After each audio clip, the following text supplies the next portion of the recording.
Welcome to Free Thoughts. I'm Trevor Burrus. And I'm Aaron Powell. Joining us today is Dr. Bjorn Lomborg. He is president of the Copenhagen Consensus Center and visiting professor at Copenhagen Business School. His new book is False Alarm: How Climate Change Panic Costs Us Trillions, Hurts the Poor, and Fails to Fix the Planet. Welcome to Free Thoughts. Thank you very much, Trevor and Aaron. I once happened upon this for very strange circumstance. I won't get into. I happened upon a system of a presentation of a bunch of papers by George Washington University environmental science grad students. And one of the papers presented this fact that she said that the carrying capacity of the globe by 2050 will be 1 billion people. And I was, it's a pretty astounding fact. So I asked her after she presented, I said, did you account for changing behavior when you made that prediction? And she was sort of confused. And I said, did you just assume that people in Iowa will continue trying to farm Iowa if Iowa becomes unfarmable? And she didn't really get the question, which kind of was disturbing. And that's a big part of your book. So how does that sort of like story fit into this problem we have with climate alarmism?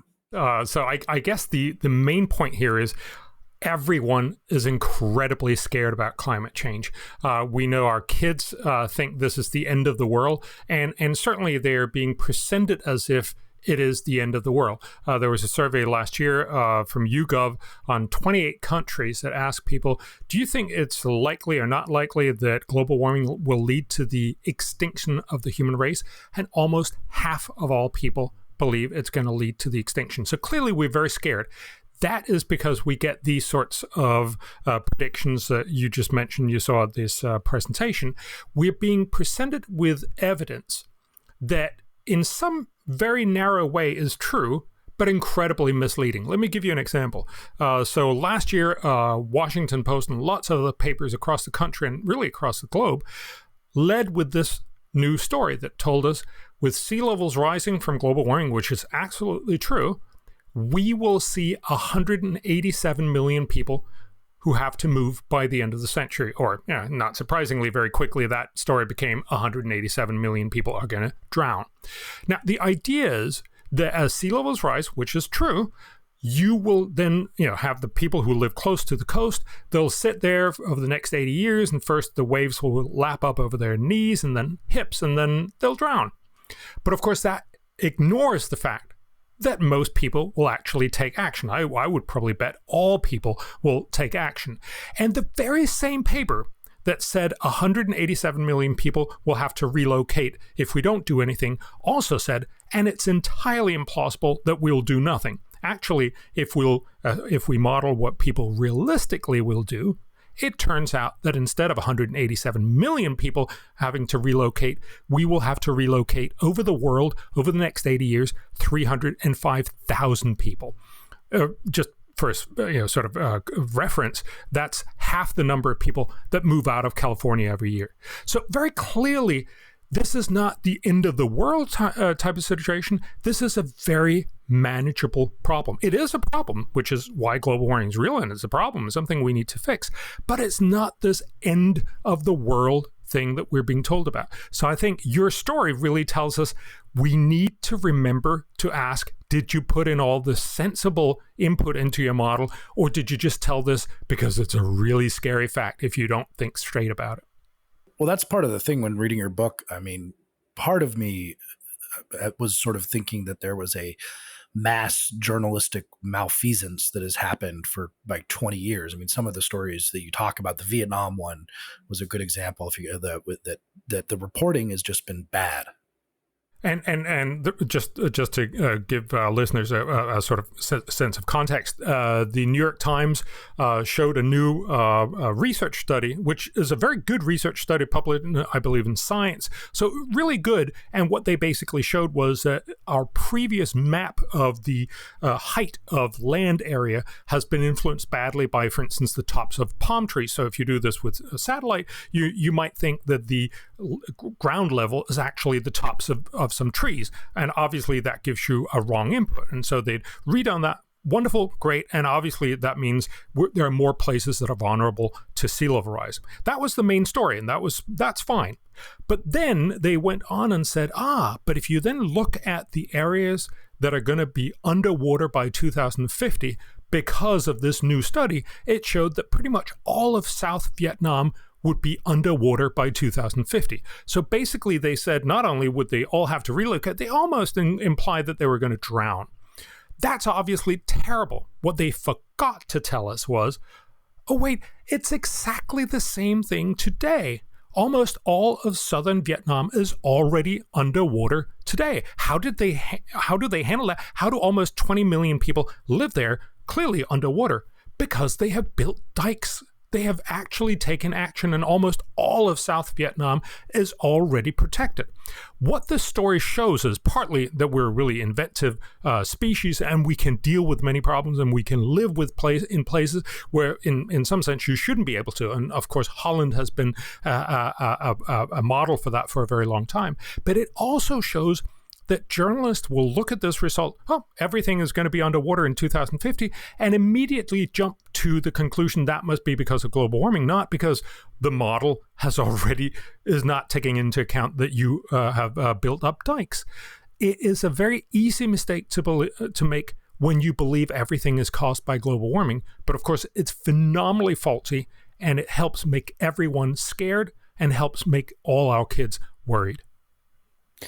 Why do people, when they're making models of this sort of stuff, make them assuming no change? I mean, I was struck by, we've been seeing a lot of models in the news lately with the pandemic, and a lot of the, like, we expect this many millions of deaths.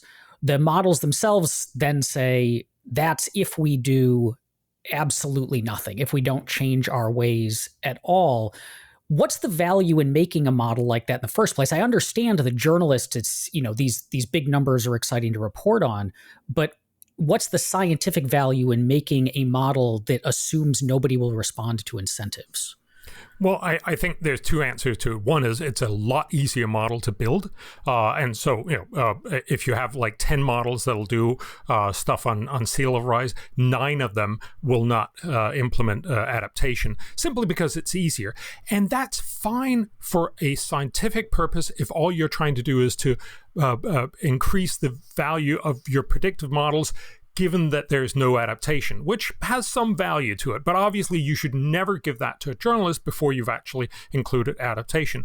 The second bit is if you're going to compare models, if you have different adaptations, you might actually end up believing that the differences in your model is because of the adaptation bit and not because of some natural science, how much has the sea level risen there, what's the topography of coastal areas and so on. So a lot of researchers will switch off the adaptation bit in order to make easier comparisons. So, and this is a long way to say, there's good scientific reasons for this if you keep it within the scientific community that is discussing this. But if you tell this to the general public, it is ridiculous to make that presentation without including adaptation. Obviously, you're simply misleading people and you're basically telling everyone you're going to die, although, oh, wait, no, actually you weren't. And you point out that some of the studies that are particularly alarmist actually say this in a footnote, but the journalists never picked this up. There's one that took a range of, I think it was sea level rise from costs between $14 trillion and $100 trillion, which is a huge range, but it actually, that paper actually said this is assuming no one changes their behavior, but no one picked up on that. Yeah, and look, even the paper itself. So the journal who issued the press release did not make the journalist aware of this. So I think there's a combination of factors here. Partly, you'd rather just have the big number because then you get a lot of publicity, and hopefully, many of your colleagues will say, "Wow, that was a really good paper," and you'll get more funding and more people will want to listen to you. I can see that happening for a wide range of different reasons. And then if you're a journalist and you've heard all these other stories about how we're all going to die because of global warming, this seems like, yeah, that's just another one of them. Of course it's true. So I think we need to ask people actively to start thinking about, is this really true? Is this really what the best science tells us? And that's, of course, why it's so hard for most people to understand when you actually read the UN Climate Panel report. First of all, they don't talk about where this is the end of the world or anything. The UN Climate Panel themselves estimate that by the 2070s, so let's say 2075, the net negative impact of global warming, and it will be a net negative, so it is a problem, will be equivalent to each one of us losing somewhere between 0.2 and 2% of our income.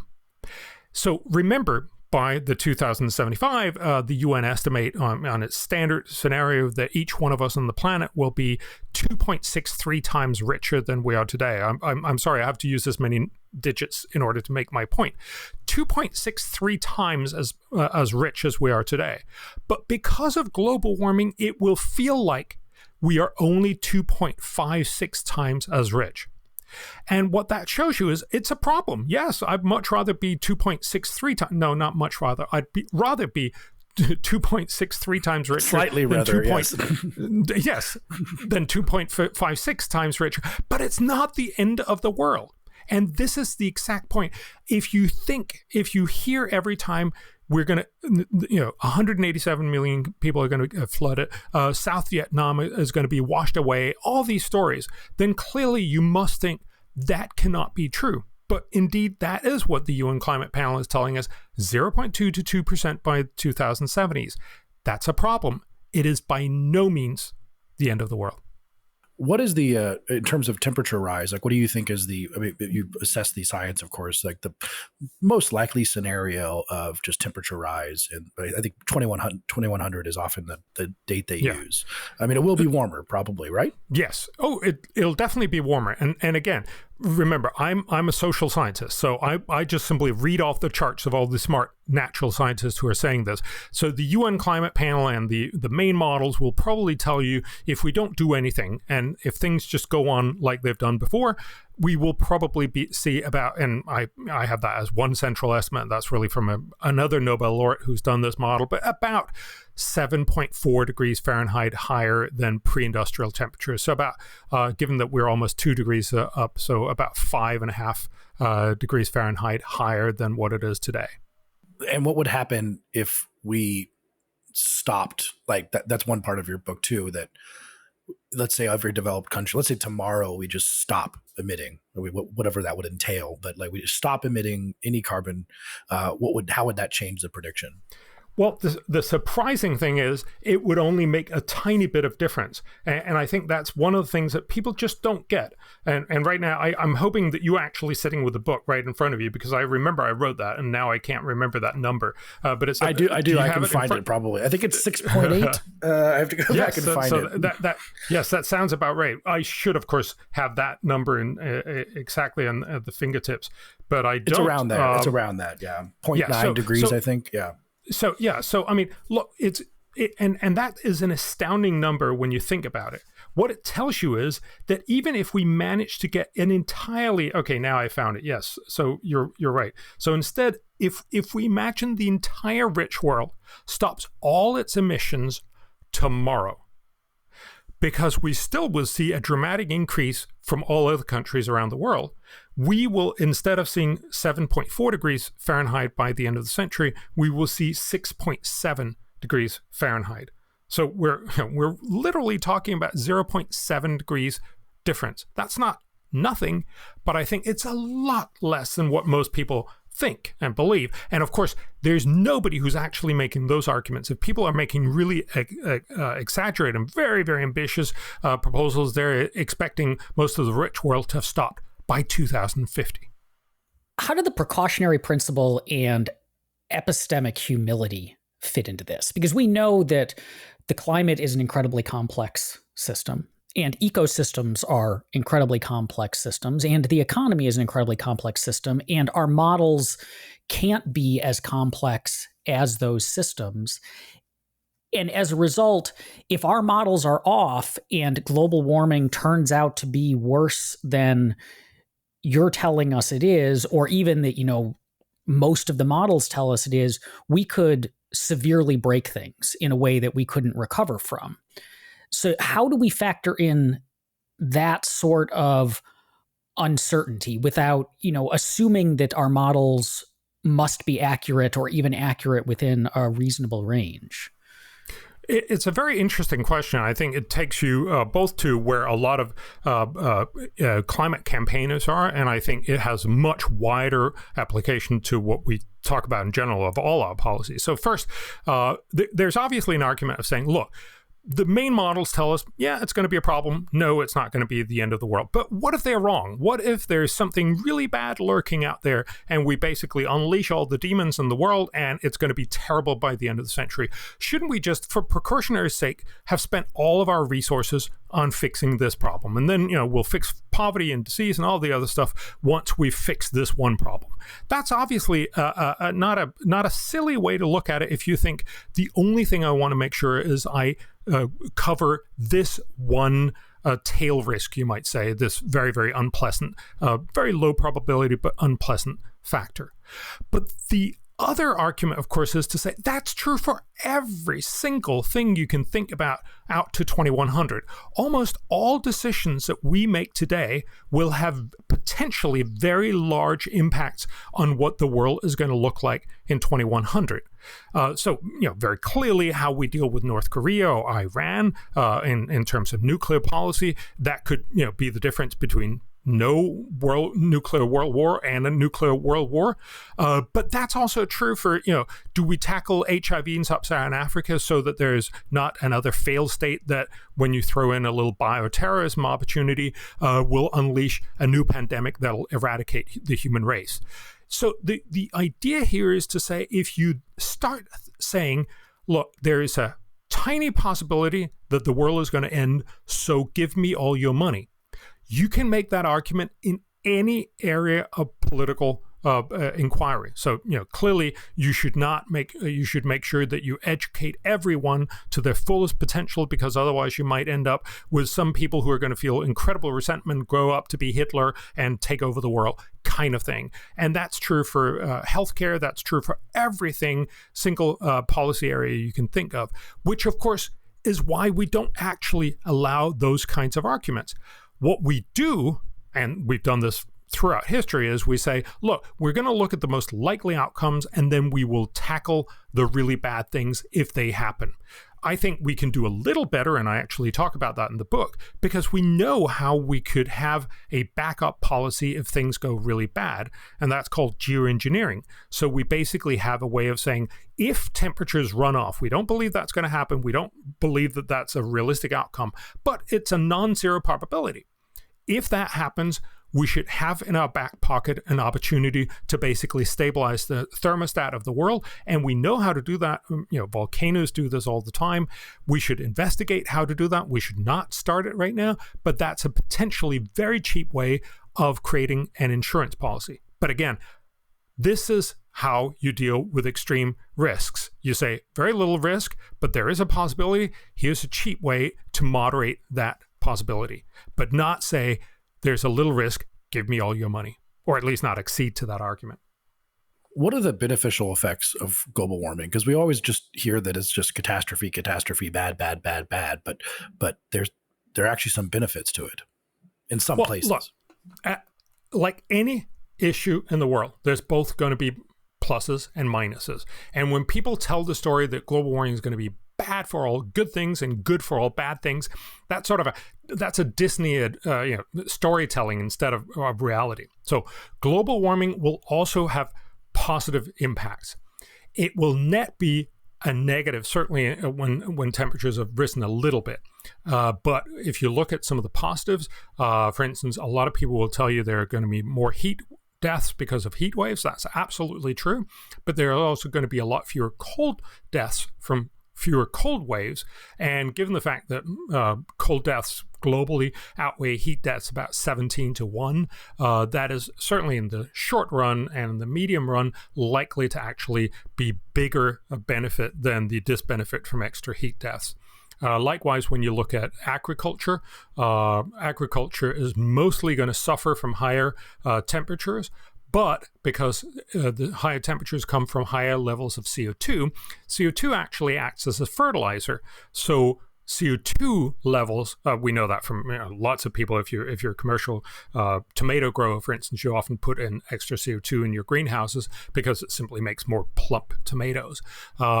So that actually counteracts, and probably has, at least until now, counteracted the drop in yields. So we've probably all in all gotten higher yields. But the fundamental point here is to recognize most places around the world are built on what their temperatures or what their climates were for the last couple hundred years. So, if I can just take a European example, Helsinki, a northern city, well conditioned to pretty cold territories, and Athens at the south of Europe, well conditioned to pretty hot temperatures. They're both pretty comfortable where they are.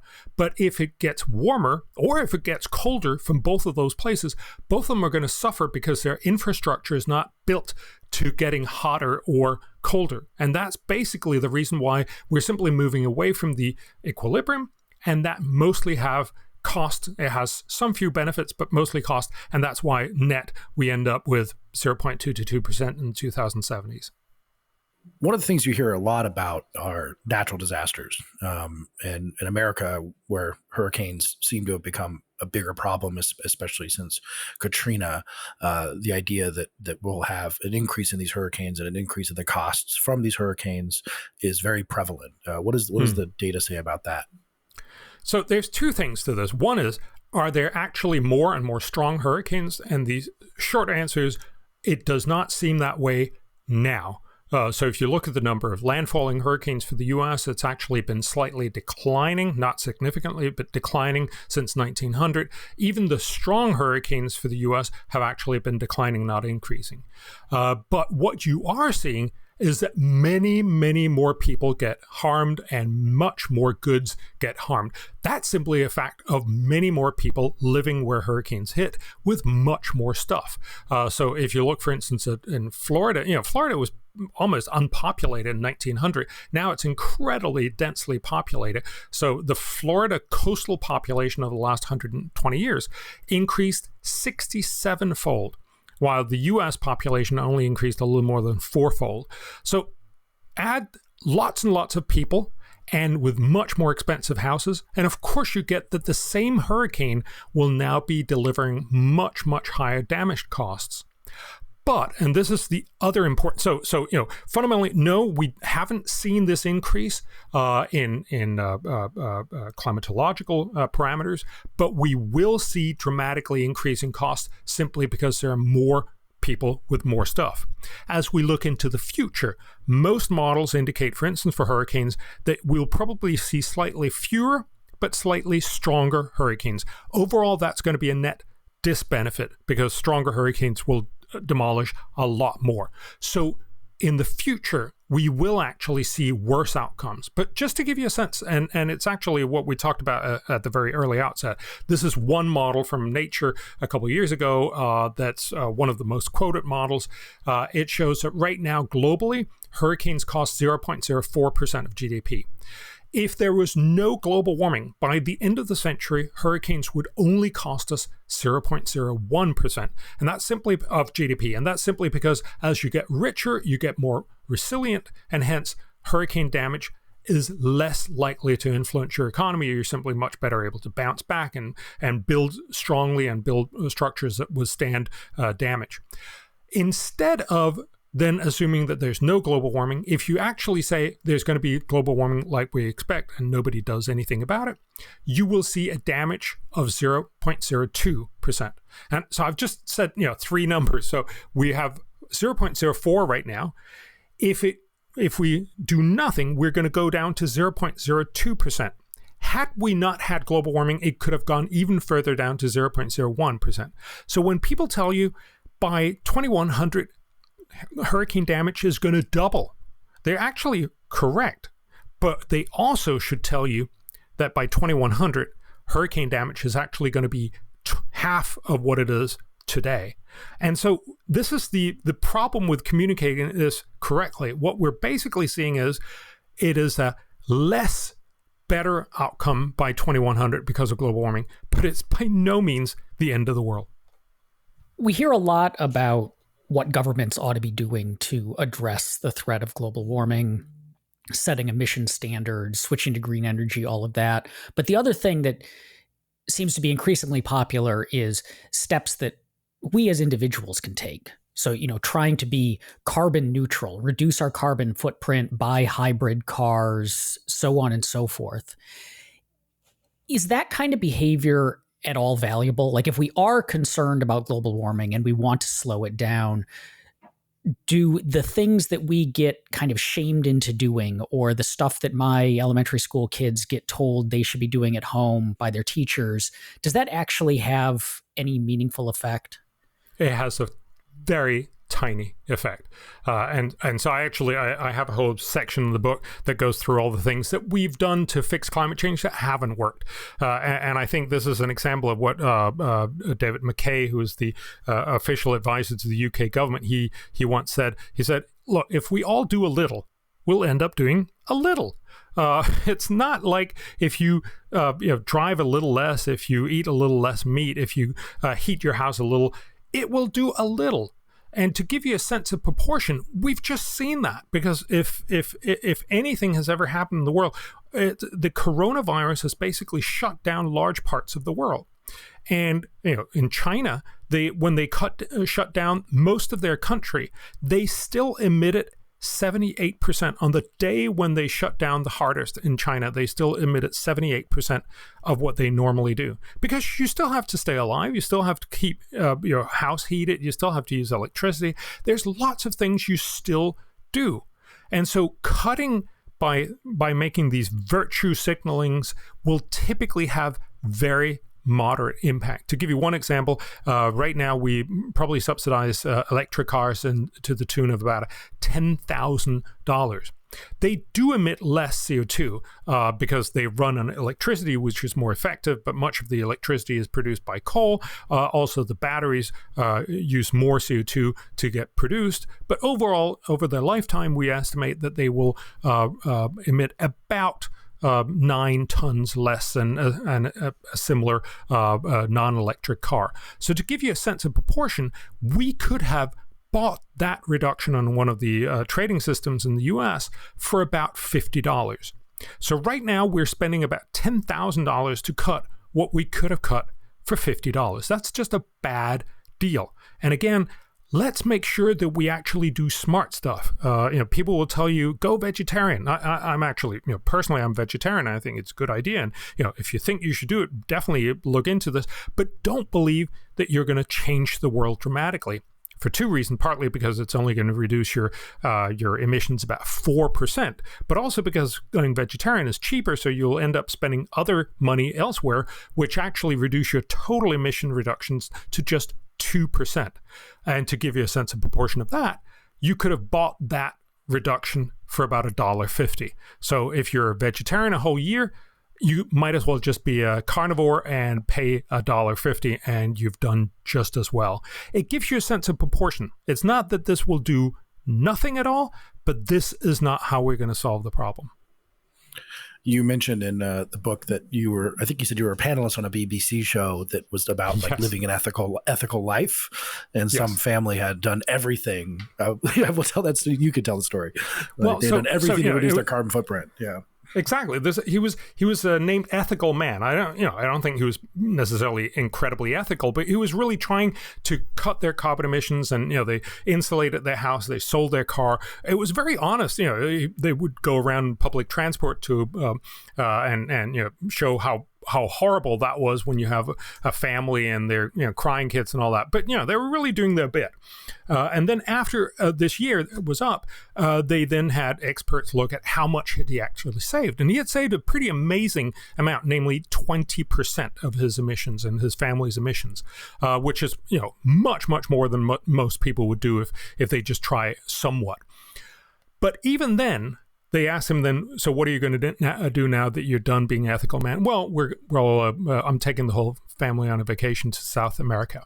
And he was going to blow the whole savings 2 to 3 times, which I think is a very good example of what we actually end up doing. It's called moral licensing, that when you do something good, you also feel more empowered to be allowed to do something bad. We know that when if you diet, if you've dieted and successfully dieted, you feel more like, okay, now I can have a chocolate sort of thing. And we see that same thing when people have done something like donate to an environmental group or something. They feel more virtuous, and then they feel more okay about taking the next trip to Mexico or something. So you may very well end up actually emitting more CO2 because you feel so virtuous, and now you can let go and do all the fun stuff. I want to pick up on a thread from your brief mention of vegetarianism. You said among the benefits of vegetarianism is that it's cheaper. And a lot of what we talk about as far as these things that might mitigate climate change are about using energy more efficiently. If we can use more energy with fewer emissions, we can lower costs in a lot of ways, or using resources more efficiently and so on. And so it would seem then that market pressures, namely we want to get, more stuff for lower cost, ought to push us in a more environmentally friendly direction. But at the same time, you hear particularly a lot of activists arguing that the incentives of capitalism run in the opposite direction, that one of the things that government needs to do is rein in capitalism, because capitalism is like produce and consume, produce and consume, produce and consume with no worry about the future, and that will lead to more resource scarcity and more pollution and all of the other things that could contribute to climate change. So which of those sides is right? It depends on what your goal is. So clearly, efficiency is a good thing, because that means you can have all you used to have, but at a lot lower cost or impact and so on. But as you also point out, then you release some resources that you otherwise would have used on gaining those benefits, and you can use those on other areas and actually make more emissions. So there's this wonderful paper that actually shows we have, throughout the last 300 years, basically every year as humanity spent about 0.7% of our income on lighting. Back in 1700, that gave you very little light for about 20 minutes a day at very, very high cost. But what's happened as you've gotten the incandescent light bulb and then eventually the LED lights is that you've just lit up your garden and lit up your house, and you've lit up everything, and everything is incredibly bright. If you go back to some of these villages that are lit like they were 100 years ago, you're like, I can't see anything here. So we've simply used more as we have gotten more effective. So efficiency is good for human welfare, but it's actually not going to do very much for us to fix climate change, because we're just going to use more and more of it. The argument, though, is that, as you mentioned, that a lot of people say, oh, then we need degrowth, we need to have people become poorer and do with less. And I think there is that, sack and cloth, is that what it's called? That sort of almost punishment culture in much of environmentalism, we should do with less. That has never sold any tickets. I mean, look, you're never going to convince most people to actually go down that road. What you need to do is to have a technology that can make a breakthrough so you can do many of the things that you like, but without the disbenefits of the stuff that we don't like. So, a very good example in Los Angeles is back in the 1950s, terrible pollution. You could have told everyone I'm sorry, you just got to stop using those cars. But of course, the technological innovation of the catalytic converter was a much better idea, because now people can actually drive more and pollute a lot less. Now, there's still a lot of other problems in Los Angeles, but air pollution is a much smaller problem than what it used to be. So technological innovation could do, and degrowth, I think, is just politically impossible, and certainly it would lead to much, much less a humanity that is much less well off. But also that it's not about efficiency per se, it's simply about new technologies that allow us to do everything we like and more, but without these CO2 emissions. It seems sometimes that there's a disconnect between some of the alarmist rhetoric. Like, for example, one of the one of the claims that has recently, last year or so, been discussed is the sort of the world ends in 2030, which I think Alexandria Ocasio-Cortez kind of made popular. But there's a disconnect between like the people who seem to earnestly believe this, and then they also think that they're not asking for the sacrifices that, if that was actually true, you should be turning off your refrigerator. You should not be using lights, like you should not be driving, all these things that would make everyone extremely poor. And it's an odd thing because there's a taking for granted energy that the poor people of the world who don't have lights, who don't have refrigeration, all these things that we view as essential, that they're the ones who need energy. And the sacrifices are not being they're asked for if the catastrophe is as bad as it's said to be. Yeah. Yeah. If you'll just allow me to unpack, because I think there's actually 3 different answers in this.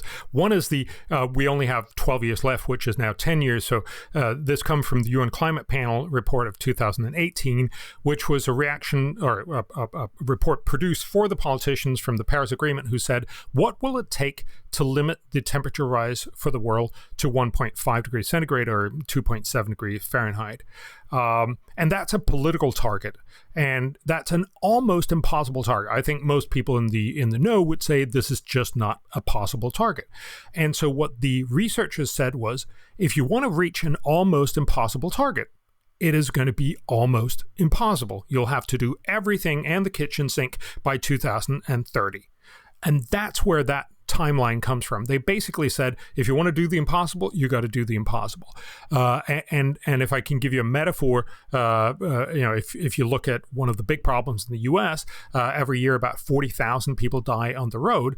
If politicians were to say, we want to get that number down to 0, one good answer to that would be to say, well, set the speed limit at 3 miles an hour. Nobody dies, maybe except for boredom, right? But the point is, we don't actually allow that discussion because nobody would be willing to sacrifice the fact that we have a continentally integrated economy, that you can go and visit your friends and family, that you can have a job. It would simply block all the things that we like. And so the sensible conversation is one between, should we have 55 miles an hour speed limits or 85 miles an hour speed limit? But it's not, should we get down to 3 miles an hour?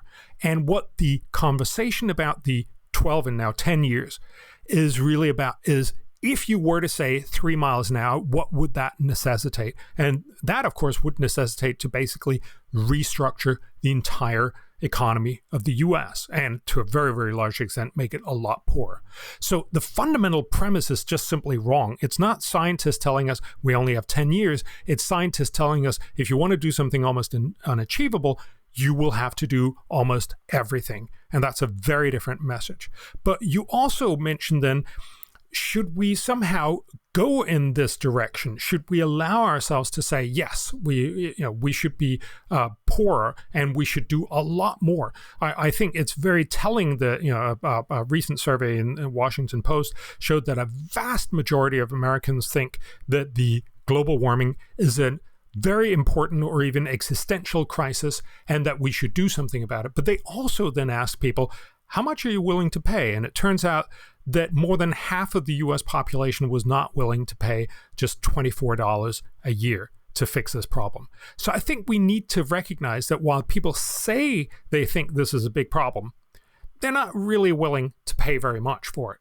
And that, of course, tells you, unless you find a cheap way to fix climate change, you are basically not going to get it fixed. And that's what drives me out when AOC and many others, I think they're very honestly incredibly worried about global warming. But if you're incredibly worried about global warming, why would you keep proposing that either just making promises that we're going to break later is going to help, or that we insist to keep doing what has failed for the last 30 years? It does seem like environmental issues in particular attract this kind of religious fervor. So you get the apocalyptic rhetoric of, we only have a few years left and then the world ends. You also get, as you described, the ethical guy. You get this, I'm going to radically rearrange my life in order to cut back on, I guess, the original sin of my carbon footprint. But we don't see that sort of stuff in other areas that are worrying. Like, cancer kills a lot of people every year, and there are important things that we could be doing to mitigate it and to, potentially solve it. And there are lots of people who dedicate time and resources to that, but they don't seem to have this, secular spirituality part of it. Is there something? So I guess on the one hand, am I misreading? Like, am I being unfair to environmentalism? But on the other, if I'm not, is there something about environmental causes that encourages that kind of thinking in a way that other things that we ought to worry about don't seem to?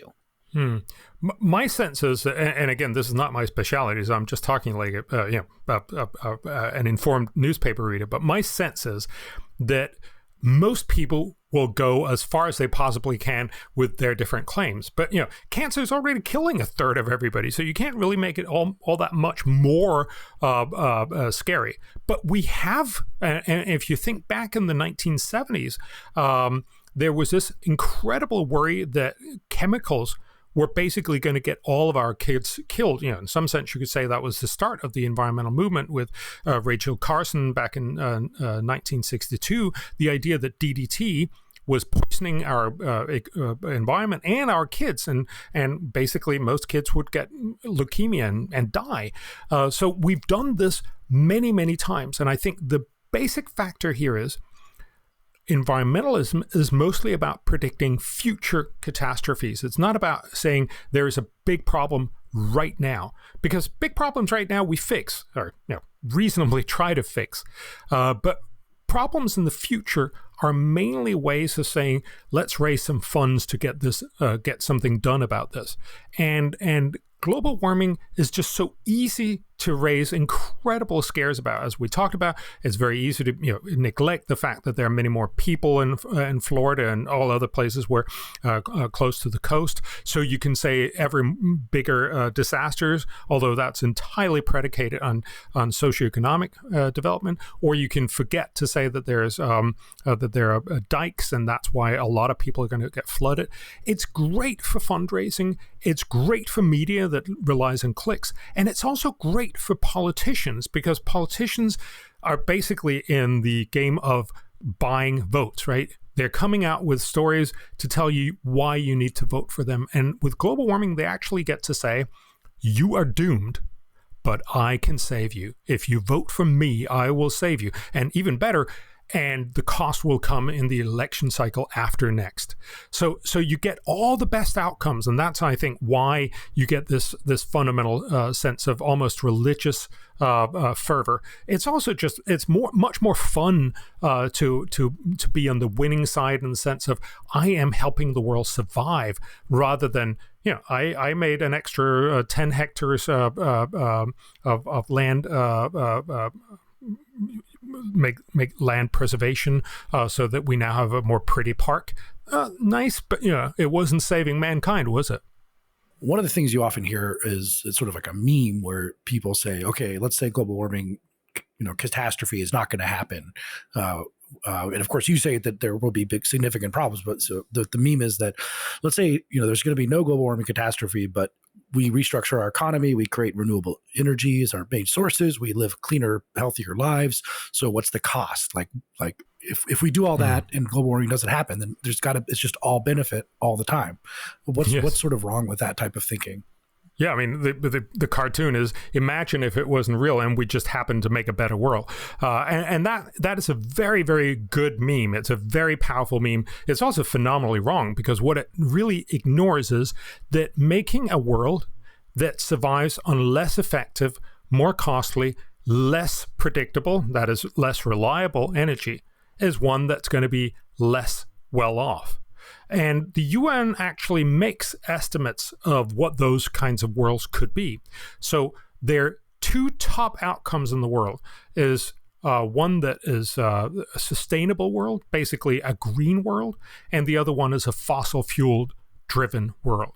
So the sustainable world, the green world, I think almost every commentator in the world would instinctively say that's the one that we should go for. And by the end of the century, each person in that world will be 6.5 times richer. That's amazing. That's a wonderful world. We should definitely be happy to live in that world.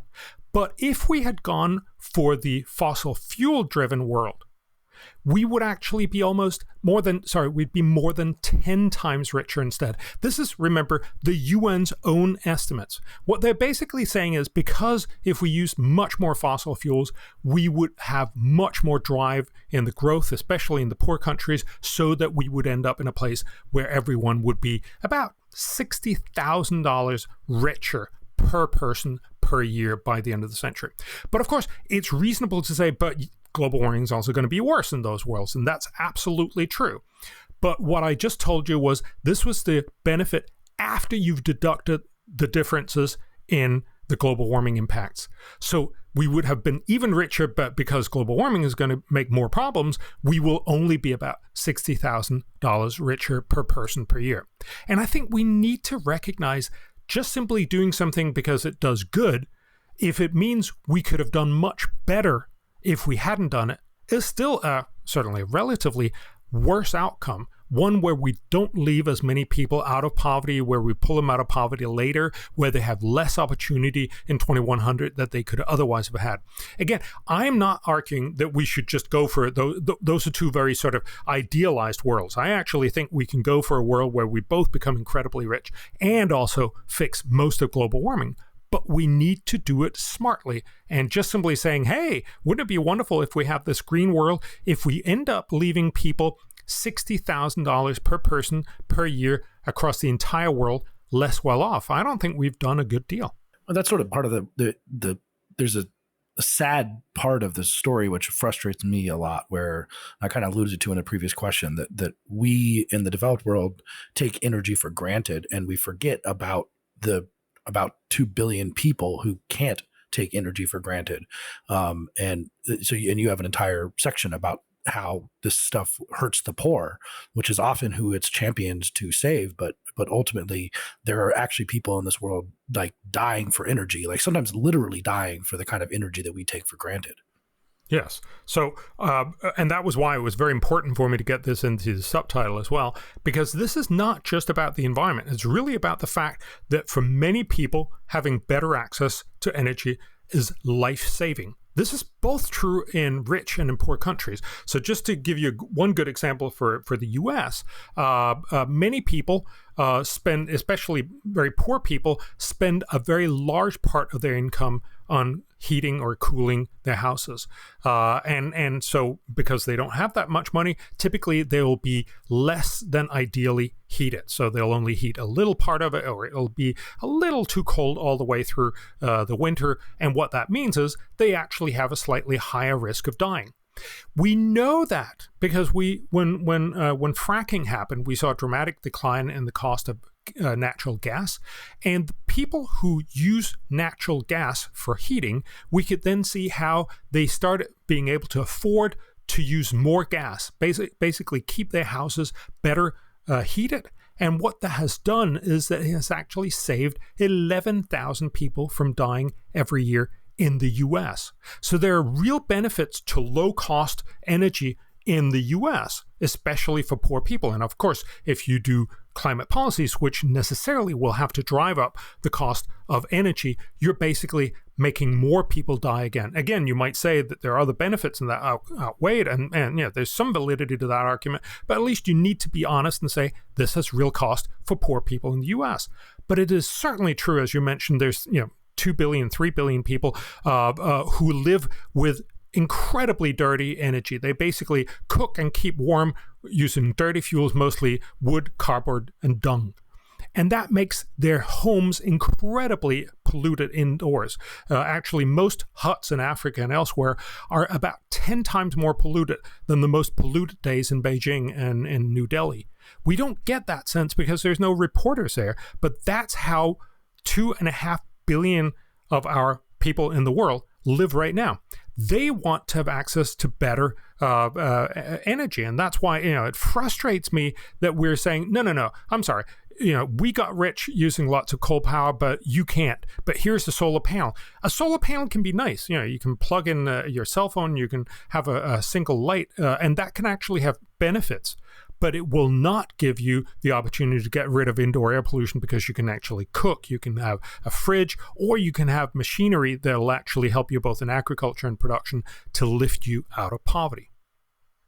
The message that you've given us today sounds pretty compelling, and you've mustered evidence and arguments for it. But if we look around at the climate debate, not just among journalists and lay people, but among climate scientists and government people working in this area, the overwhelming majority of them disagree with a lot of your assessments. They think that global warming is going to be worse than you say it's going to be, or that there are at least more risks involved, or that the costs of mitigating it aren't as bad, or that the trade-offs are worth it, or so on. Why is should that? you believe me? Yeah, why should I believe you? Yeah, no, totally. And that's a very good argument. Or a very good question. So you shouldn't believe me. But what you should believe, and that's what I pull out, is the UN Climate Panel, and also the world's only climate economist to get the Nobel Prize, which I base much of the stuff that I'm showing you, William Nordhaus, is the guy who basically founded this whole area of saying, how much will it cost to do something, and how much will we reduce climate damages? So the UN Climate Panel, not Bjorn Lomborg or anyone else, tells us that by the 2070s, the impact of climate change is going to be similar to 0.2 to 2%. When people come and tell you, no, it's going to be almost the end of the world, they're not referring to stuff in the UN Climate Panel. They're not referring mostly to any research. They're simply telling you, well, I've read a lot of newspaper articles and it feels that way. And so when you debate people, they literally do not have an alternative data to why this should be so enormously expensive. That is not what the evidence shows us. But the other part, namely, so what should we do, which is a whole third part of the book, is basically the question of saying, so how much should we pay for smart climate policies? So Nordhaus, who got the Nobel Prize in climate economics and the only climate economist to get that, he points out, look, cutting a little bit of CO2 is very cheap, and it'll cut the highest, that is the most damaging temperatures, so that's a good idea. Cutting the last tons of CO2, basically making the US and everybody else go almost carbon neutral, will cut at the low end of the temperature, so it'll have fewer benefits, and it'll be fantastically expensive. That's a standard economic argument. You should do some, but you shouldn't do everything. This is what all climate economics shows us. He's just the guy who got the Nobel Prize, but there's lots of these models out there, and they all show us we should do some part of climate change. That is, we should cut some of our emissions, but we should by no means cut a lot. So they also show that the Paris Agreement, the one that we've entered into and that Trump is trying to get out of, will do very little at very high cost. So every dollar spent will probably only achieve about 11 cents of climate benefits. That's a bad deal. And when people tell you we should go carbon neutral by 2050, like Biden is now telling us, look, there's only one country who's actually asked for an independent review of what that cost would be. That's New Zealand, the left-wing, center-left government in New Zealand. They actually asked their preeminent economic institution to estimate how much would that cost. And the answer is, go carbon neutral by 2050 will cost New Zealand, in an optimistic case, about 16% of its GDP. At US size, if we can translate that, and it's roughly in that ballpark, it would be $5 trillion a year in lost GDP just for the US. So that's more than what you spend right now on all federal government expenses. So it gives you a sense of proportion. It would be a fantastically ineffective way to try to tackle global warming. There is just no discussion about this, that the impacts of trying to do something are going to be very costly, that most of what we do will have fairly little impact. We should do a little of it, which is what Nordhaus got his Nobel Prize for, but we shouldn't do a lot. When people tell you otherwise, it's simply because it's become commonplace to say, oh, it's going to be fantastically cheap, and then later on you realize, oh no, it wasn't. And it'll have an enormous impact, and then later on you find out it actually didn't. All the academic studies show it'll have fairly little impact, and it'll have a significantly larger cost. And which is why, if you'll just allow me to talk for 1 second longer, which is why if you actually want to find the smart solution, this has to be about technology, as we talked about before, the catalytic converter. This is really about saying, invest a lot more in research and development into green energy. Because fundamentally, as long as green energy sources like solar and wind turbines with backup battery power is much more expensive than fossil fuels, you'll get a few rich, well-meaning Americans do a little of this, but you certainly won't get most people to switch. But if we could innovate the price of green energy down below fossil fuels, everyone would switch, not just rich, well-meaning Americans, but also the Chinese, the Indians, the Africans, everybody else. So the idea here is we have forgotten how to fix big problems when we talk about global warming. Everyone is so focused on solving it by brute force, simply saying, no, you got to put up more solar panels, even though they're very costly. We just got to subsidize them until everybody has them. That's never going to work. But if we invest a lot more in research and development, it's going to be much cheaper, and it'll have a much greater likelihood of actually working.